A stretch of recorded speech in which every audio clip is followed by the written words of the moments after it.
इस फिल्म की कहानी एक जंग से शुरू होती है जहां बहुत से गॉर्कियों के सिपाही अपने घोड़ों पर एक डायरेक्शन की तरफ बढ़ रहे होते हैं, जबकि दूसरी तरफ टैसोंग के सिपाही फुली आर्म्ड होते हैं और उनके आने पर अपनी तीर कमानों से छोड़ देते हैं। कुछ हमला करने वाले सिपाही अपने घोड़ों से गिर जाते हैं, जबकि दूसरे तेजी से आगे बढ़ना जारी रखते हैं। अब टैसोंग के सिपाही शील्ड्स लिए खड़े होते हैं और वो गॉर्कियों के सोल्जर्स को मारना शुरू कर देते हैं। टैंक आर्मी का पर्पस एनसी फोर्ट्रेस को टेक ओवर करना होता है। इसी तरह वहाँ गॉर्कियों का एक सोल्जर आवाज लगाता है कि हमारा खात्मा हो जाएगा, हमें लाजमी वापस चले जाना चाहिए। और कुछ ही देर में रिट्रीट फ्लैग दिखाया जाता है और इस सीन में एक नया किरदार सामने आता है जिसका नाम सैमुअल होता है।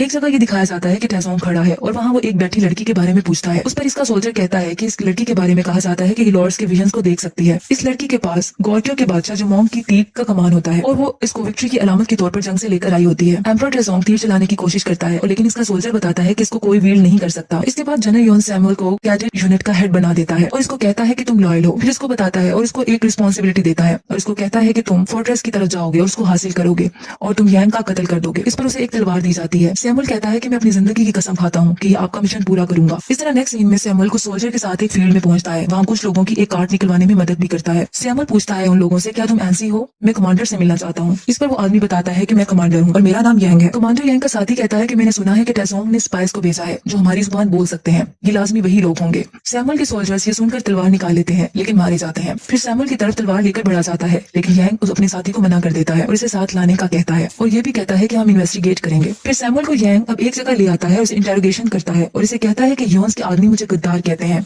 तुम यहाँ गद्दार के फोर्ट्रेस में वापस आ गए हो। और सैमुअल बताता है कि दुश्मन मेरा पीछा कर रहे हैं, मैं अगर इसे पसंद करूं या ना करूं एनसी मेरा घर है।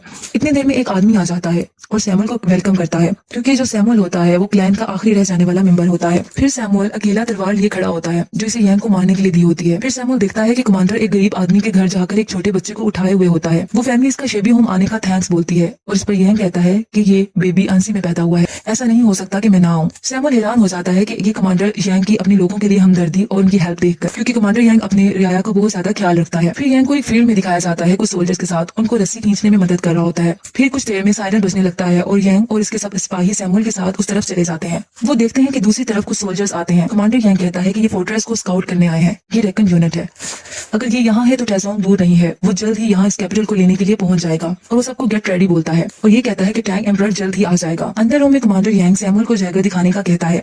सैमुअल दिखा देता है और उस पर यांग कहता है कि तुम मेरी बियर्ड को इससे ट्रिम करो और हर आदमी की, हर सोल्जर की बियर्ड जंग से पहले ट्रिम होना लाजमी होती है। सैमुअल जब ट्रिम करने लगता है तो उसका जैगर इसकी यांग की गर्दन पर होता है। अगर वो चाहता तो वो उसको मार सकता था लेकिन वो उसको नहीं मारता। फिर दोबारा से सायरन बजने लगता है और सब चले जाते हैं। अब सब एक मैदान में जंग के लिए तैयार होते हैं। वहाँ लेडी सोल्जर्स भी होती हैं जिसमें एक का नाम बेका होता है। कमांडर यांग अपने सोल्जर्स के साथ आगे बढ़ता है और देखता है कि ऑपोजिट साइड्स पे बहुत सी लार्जर सोल्जर्स रेड फ्लैग्स उठाए हुए होते हैं। यांग सबको कहता है, जब लोग सुने कि टैंक आर्मी आगे बढ़ रही है तो मुझसे पूछना कि तुम्हें क्या करना है। मैंने बताया है कि हम फाइट करेंगे, मैंने कभी रिट्रीट करना नहीं सीखा और ना ही मैंने कभी झुकना सीखा है, बल्कि मैंने सीखा है तुम्हें हमेशा फाइट करनी है जब भी जरूरत पड़े। अगर तुम्हारी कोई बनाई हुई चीज को, चैरिश की हुई चीज को बर्बाद करने की कोशिश करे तो तुम्हें अपनी जान खतरे में डाल देनी है और यही लम्हा होता है और तुम्हें पीछे नहीं हटना। इन एनसी के लोगों को देखो, ये वो हैं जिन्हें हमने चैरिश किया है और हम इनकी हिफाजत करेंगे। फिर सब सोल्जर्स बैटल की आवाज लगाते हैं और तैयार हो जाते हैं जंग के लिए।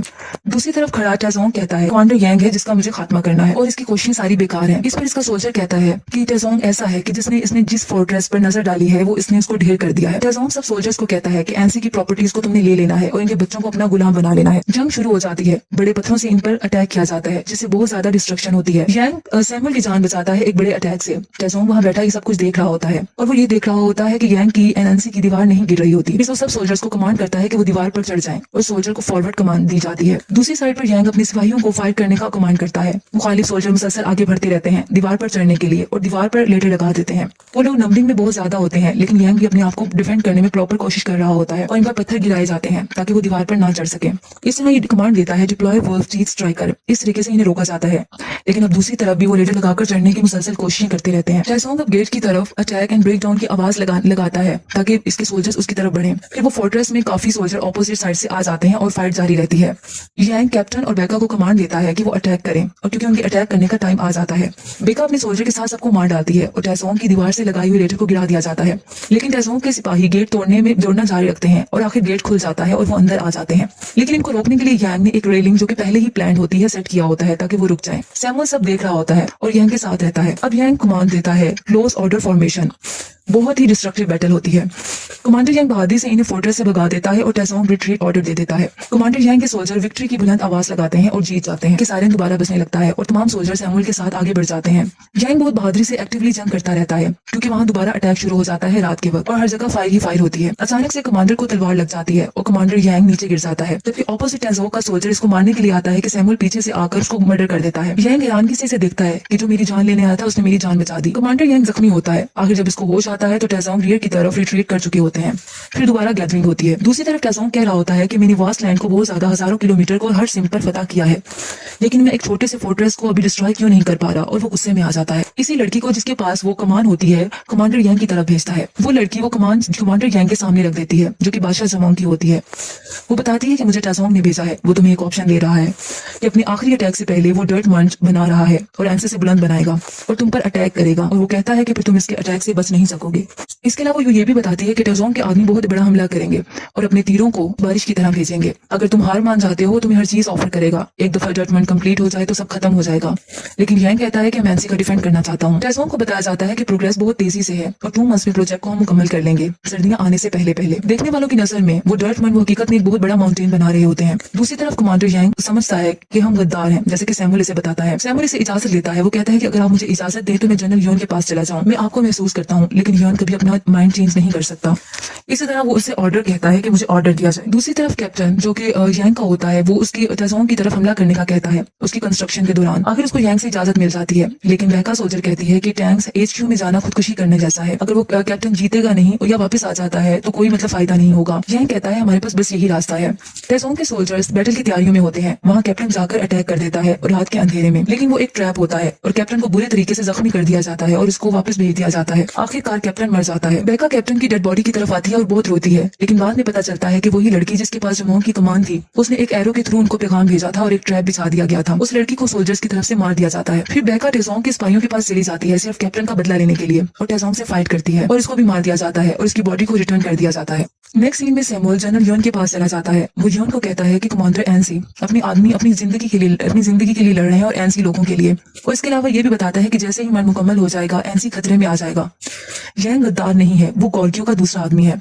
जनरल योन ये सुनकर कहता है कि क्या तुम्हें मैंने इसलिए भेजा था ताकि तुम मेरे ऑर्डर्स को फॉलो ना करो, और मैंने तुम्हें आंसी इसलिए नहीं भेजा था कि तुम ये अल्फाज बोलो। इसके बाद वो अपनी स्वॉर्ड इसकी गर्दन पर रख देता है। इसके बाद सैमुअल इसको समझाता है कि यांग इस मुल्क का शहरी है, इसको गद्दार कहा जाता है, लेकिन फिर भी वो एनसी के लोग इसके लिए फाइट करना चाहते हैं। वो इससे जनरल योन से रिक्वेस्ट करता है कि एनसी की हेल्प की जाए, उसे बचा लिया जाए। उसी तरफ कमांडर यांग अपने सिपाहियों के साथ बहुत सारी प्लानिंग कर रहे होते हैं। जैसे कि कमांडर यांग के सिपाही कहते हैं कि यहाँ की सॉइल में बहुत से पीपल्स हैं, वो दूसरे टाइप में सही मिक्स नहीं हो सकती। अगर हम मंथ के अंदर डिग कर देते हैं तो वो टॉपल कर सकती है। दूसरा कहता है कि बिल्कुल सही, ये आसानी से गिर सकती है और हम गार बनाते हैं, लेकिन गार बनाना भी आसान नहीं है। इस तरह यांग कहता है कि मैं तुम सब पर ट्रस्ट करता हूँ कि ये होगा। दूसरी तरफ टेसोंग बैटल की तैयारियों में मसरूफ होता है और सिपाही मुसलसल काम करते रहते हैं और आखिर एक शानदार दीवार कायम कर देते हैं और कहते हैं कि वाकई ये एक शानदार व्यू है। टेसोंग अपने सोल्जर्स का काम मुकम्मल करने पर सबको फीस देता है और सबका खाने का इंतजाम करता है और ये कहता है कि एनसी को हम कल गिरा देंगे। फिर इसी तरह यांग अपनी बैटल की तैयारियों में मसरूफ होता है। इसका सोल्जर बताता है कि काम मुकम्मल हो गया है टॉपल करने के लिए। इस रात बिजली बहुत तेज चमकती है और तेज बारिश होती है। यांग के सोल्जर्स कहते हैं कि ये पानी से भर जाएगा, इससे पहले कि हम इसको नॉक डाउन करें। इस तरह नेक्स्ट मॉर्निंग तमाम टेसोंग के सोल्जर्स बहुत ज्यादा तादाद में एक सीक्वेंस से खड़े होते हैं, जबकि यांग के सोल्जर्स नीचे बनी हुई केव में पानी के अंदर होते हैं और वहाँ पानी खड़ा हो चुका होता है और पूछते हैं कि हमें क्या करना चाहिए। इनमें से एक कहता है कि हम अपनी कुल्हाड़ियों से इसको चॉप कर सकते हैं। जैसी जगह इन्होंने बनाई होती है वो पानी से भर जाती है, वहाँ जाकर वो कॉलम्स को काटने लग जाते हैं अपनी कुल्हाड़ियों के जरिए। जंग शुरू होने लगती है, जबकि यांग के सोल्जर उस केव में मुसलसल कॉलम्स को तोड़ रहे होते हैं। जैसे ही टेसोंग के सिपाही हमले के लिए इस बनी हुई जगह पर स्किलफुली आते हैं, वो गार से यांग के सोल्जर इसकी रूट्स को खत्म करने लग जाते हैं, जिससे वो बनी हुई जगह हिलने लगती है और वो बना हुआ डर्ट मंड गिरने लग जाता है। यांग के सोल्जर्स उस कार में अपनी जान की कुर्बानी दे देते हैं सिर्फ एनसी पीपल को बचाने के लिए, और इस तरह टेसोंग आर्मी की जो टेसोंग की आर्मी होती है वो मंड से नीचे गिरना शुरू हो जाती है और प्लानिंग कामयाब हो जाती है। टेसोंग की आर्मी डिस्ट्रॉय हो जाती है और बहुत बड़ी डिस्ट्रक्शन होती है। अब यांग आगे बढ़ने की कमांड करता है और एनसी सोल्जर्स हमला कर देते हैं। यांग खुद भी तलवार लेकर उन पर हमला करता है और आगे बढ़ता रहता है। सब खुशी से आवाजें बुलंद करते हैं और फाइट मुसलसल होती रहती है। टेसोंग कहता है कि मुझे यांग का सर प्लेट पर रखा चाहिए, मैं नहीं रुकूंगा जबकि एनसी हमारा ना हो जाए, और नॉन स्टॉप अटैक जारी रखो। अटैक्स दोनों तरफ से बराबर होते रहते हैं और इससे एरोज एक दूसरे पर गिराए जाते हैं। इवन के वॉर होते होते रात हो जाती है। अटैक्स मुसलसल जारी रहते हैं। यांग अपने सिपाहियों का हौसला बुलंद बुलंद करता रहता है कि वो हिम्मत ना हारे। नेक्स्ट मॉर्निंग भी ऐसा होता रहता है। अब शैंग के हाथ भी बहुत ज्यादा जख्मी हो जाते हैं क्योंकि मुसलसल फाइटिंग हो रही होती है। अब शैंग बादशाह जुमोंग की कमान मंगवा लेता है और अपने सोल्जर्स को लाने का कहता है, लेकिन दूसरी तरफ सोल्जर कहता है कि इसको कोई वील्ड नहीं कर सकता। लेकिन यांग कहता है कि होली किंग जुमोंग ने इसको यूज किया था। इस पर यांग अपने लॉर्ड से मदद मांगता है और दोबारा तीर को मान से निकालने की कोशिश करता है और कहता है कि हम इस वार को खत्म करेंगे, और सबकी कुर्बानियों को ज़हन में लाकर तीर छोड़ना शुरू कर देता है। फिर एक लंबी खामोशी हो जाती है कि जुमोंग की कमान से निकला हुआ तीर टेजोंग की डायरेक्टली आंख में जाकर लगता है। वो एक आंख से ब्लाइंड हो जाता है। फिर यांग की पूरी आर्मी पूरी करेज के साथ इनकी तरफ बढ़ती है। टेजोंग अपनी हार कबूल कर लेता है और कहता है आई हैव लॉस्ट। सैमुअल अपनी गॉर्गियो की आर्मी को लेकर भी वहां पहुंच जाता है और सब अब विक्टर्स बन जाते हैं। बादशाह टेजोंग स्ट्यूम हो जाता है और अपनी जंग में दम तोड़ जाता है और वो दूसरों को बताता है कि गॉर्गियो पर हमला ना करना। फिर इसी तरह लास्ट सीन में यांग और सैमुअल आपस में बात कर रहे होते हैं एंसी फोर्ट्रेस के बारे में। इस तरह थोड़ी सी डिस्कशन के बाद सैमुअल वहां घोड़े पर सवार होकर चला जाता है।